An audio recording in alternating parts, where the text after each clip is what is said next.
are stories that never grow old because they are not merely told. They are lived again in every generation. This is one of those stories, a story of leaving and returning.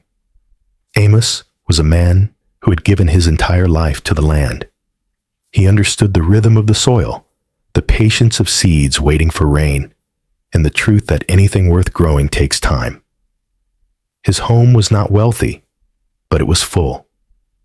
Full enough to provide, full enough to shelter, full enough to be called home. The older son, Samuel, understood this.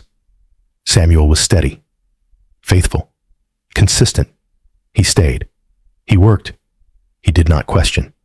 He knew where he belonged, and he found peace and responsibility. But Eli, the younger son, was different. His heart was always beyond the gate, not because he hated his home, but because he longed for more.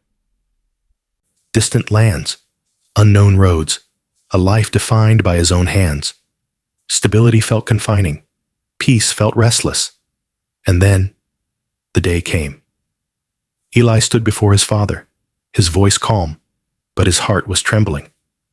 "Father, give me my share of the inheritance. I want to leave and find my own way." The words carried weight, not just money, but separation. To ask for inheritance while a father still lived was to say, "You are already gone to me." Amos felt it immediately. He could have refused. He could have stopped him. He could have forced him to stay. But love, true love, does not imprison. "If this is what you desire, I will give it to you." And with a heavy heart, Amos divided what he had, not because he agreed, but because he loved.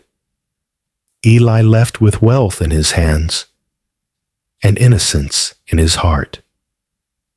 He did not yet know the cost of freedom. Amos stood in the fading light, watching his son disappear. Sorrow remained, but so did hope. The city opened before Eli like a promise fulfilled.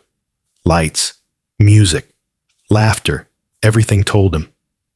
You were right. Money flowed freely, and joy followed, for a while. Friends gathered when drinks were full. Life burned bright night after night. Eli felt alive, but freedom is never free. The money faded. The friends vanished, and the city that once embraced him turned cold. He was still there, but no longer belonged. The parties continued, just without him.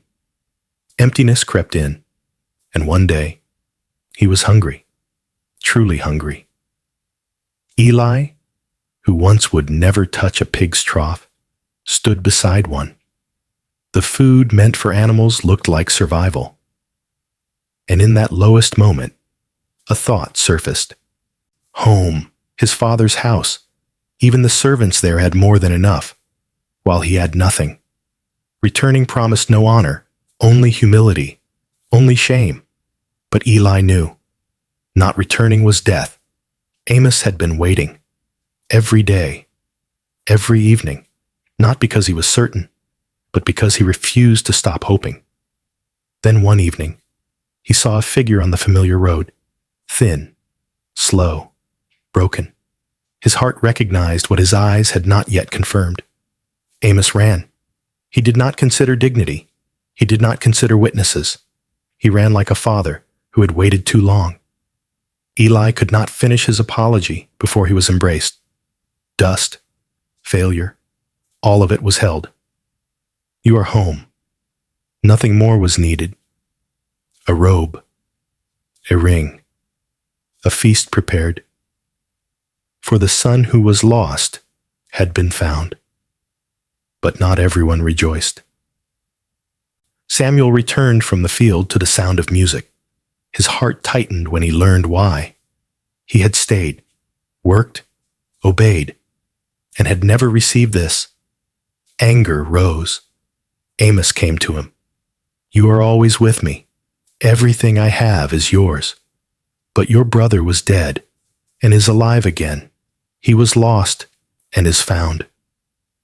This story is not only about a son, it is about us, about leaving, about wandering, and about a love that never closes the door.